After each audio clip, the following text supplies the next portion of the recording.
Sanctus, Sanctus,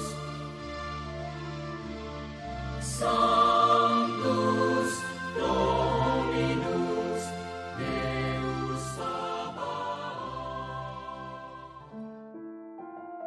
Salam jumpa kembali saudara-saudariku yang terkasih dalam Tuhan kita Yesus Kristus. Salam sejahtera untuk kita semua.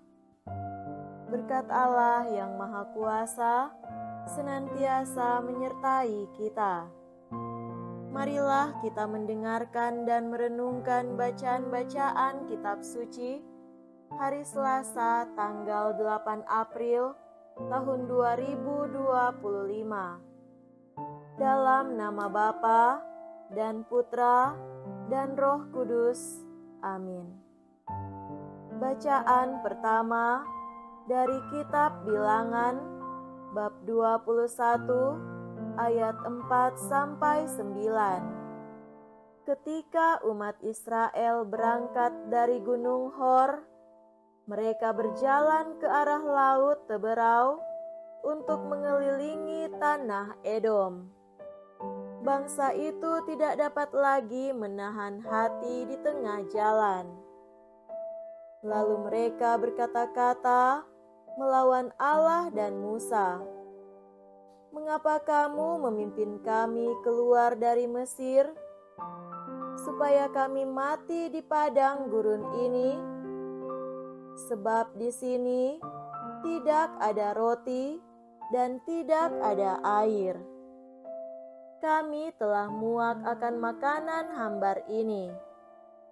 Lalu Tuhan menyuruh ular-ular tedung ke antara bangsa itu yang memagut mereka, sehingga banyak dari orang Israel itu mati. Kemudian datanglah bangsa itu mendapatkan Musa dan berkata, "Kami telah berdosa, sebab kami berkata-kata melawan Tuhan dan Engkau. Berdoalah kepada Tuhan, supaya dijauhkan ular-ular ini dari kami." Lalu Musa berdoa untuk bangsa itu. Maka berfirmanlah Tuhan kepada Musa, "Buatlah ular tedung dan taruhlah itu pada sebuah tiang.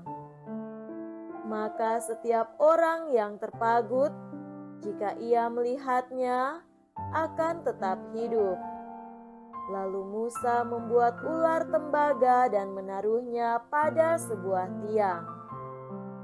Maka jika seseorang dipagut ular dan ia memandang kepada ular tembaga itu, tetaplah ia hidup.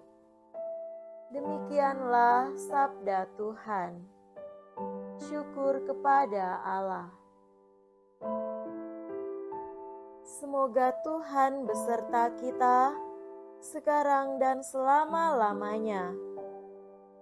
Inilah Injil suci menurut Santo Yohanes.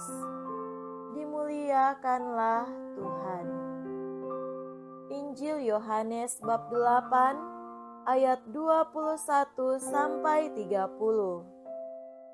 Sekali peristiwa, Yesus berkata kepada orang banyak, "Aku akan pergi dan kamu akan mencari Aku. Tetapi kamu akan mati dalam dosamu.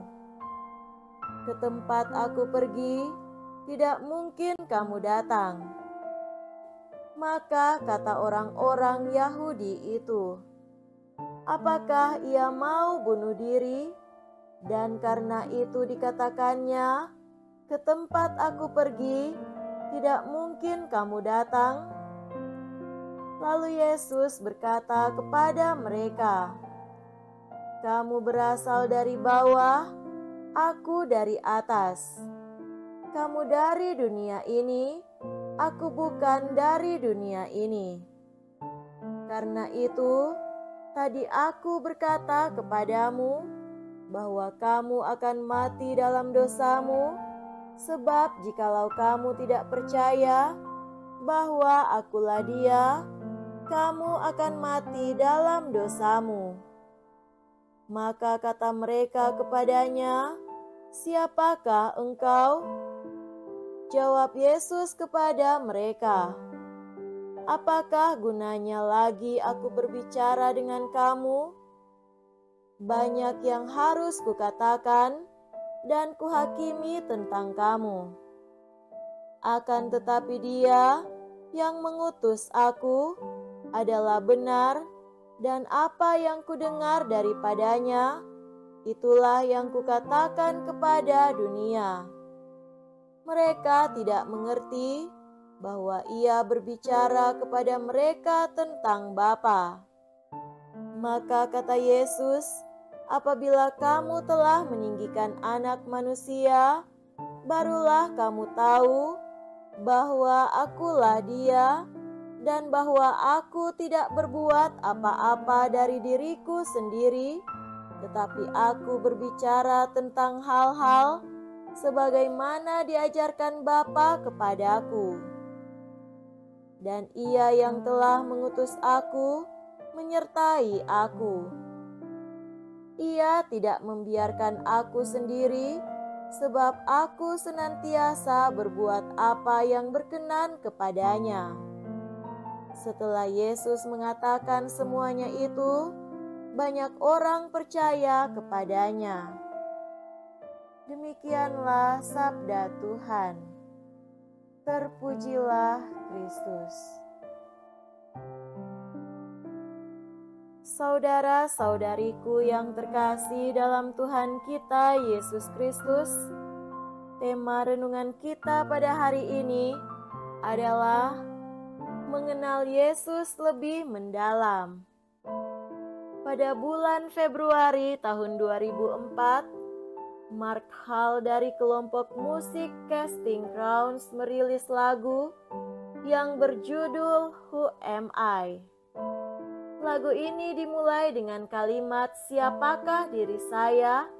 sehingga Tuhan segala bumi ingin mengetahui nama saya. Dalam renungan Mark Hill, apabila kita mengerti betapa kecilnya kita sebenarnya dan betapa luar biasanya Allah, maka kasih Allah akan menjadi lebih besar bagi kita. Dengan mengenal dan memahami identitas diri seseorang, kita akan mengetahui tentang siapakah dia dan dari mana serta apa tujuannya. Pertanyaan tentang identitas diri seseorang terungkap juga dalam bacaan Injil kita hari ini ketika orang-orang bertanya kepada Yesus, "Siapakah engkau?" Ada sesuatu tentang Yesus yang membuat orang bertanya-tanya tentang identitas aslinya. Dalam jawabannya terhadap pertanyaan itu, Yesus menyatakan bahwa pertanyaan "Siapakah engkau?" hanya dapat dijawab ketika Dia ditinggikan di kayu salib. Apakah kamu telah meninggikan Anak Manusia? Barulah kamu tahu bahwa Akulah Dia. Ketika Dia ditinggikan di kayu salib, Yesus menyatakan dirinya sepenuhnya. Dia menyatakan dirinya sebagai Allah di antara kita. Kematian Yesus menyatakan kasih Allah yang tanpa syarat bagi orang-orang berdosa. Yesus telah mengalami penderitaan yang luar biasa dan mencapai puncaknya pada kematian di kayu salib. Tentang penderitaan, tanpa kita sadari, banyak hal-hal kecil yang membuat kita merasa tidak bahagia. Kita sering merasa sebagai orang yang paling menderita di dunia ini. Namun, sesungguhnya masih banyak orang yang lebih menderita dari kita. Maka jangan berkecil hati, majulah terus lakukanlah hal yang terbaik bagi diri kita dan sesama. Kitab Bilangan dalam bacaan pertama mengatakan, lihatlah ke bawah supaya kita bisa bersyukur. Lihatlah ke atas supaya kita bersemangat. Saudara-saudariku terkasih, kalau kita gagal mengenali siapa Yesus yang telah menderita dan dari mana Dia berasal, berarti kita tetap berada dalam kegelapan dosa, ketidaktahuan, dan ketidakpercayaan. Namun, jika kita memandang Yesus dan mendengarkan firman-Nya tentang kehidupan dan kebenaran, maka kita akan menemukan jalan menuju kedamaian dan sukacita abadi bersama Tuhan. Sejak kita menerima pembaptisan, Tuhan Yesus telah mengundang kita masing-masing untuk menerima Dia sebagai jalan, kebenaran, dan hidup. Hidup adalah peziarahan menuju keabadian. Waktu kita di dunia sangat terbatas dan singkat, tetapi cara kita menjalaninya saat ini memiliki konsekuensi tidak hanya untuk saat ini, tetapi juga untuk hidup kekal kita. Seperti Mark Hall dalam lagunya mengatakan, kasih Allah yang lebih mengenal kita daripada kita sendiri, maka berharaplah kepada kasih Allah adalah jalan menuju keselamatan. Semoga demikian. Amin. Dalam nama Bapa dan Putra dan Roh Kudus. Amin.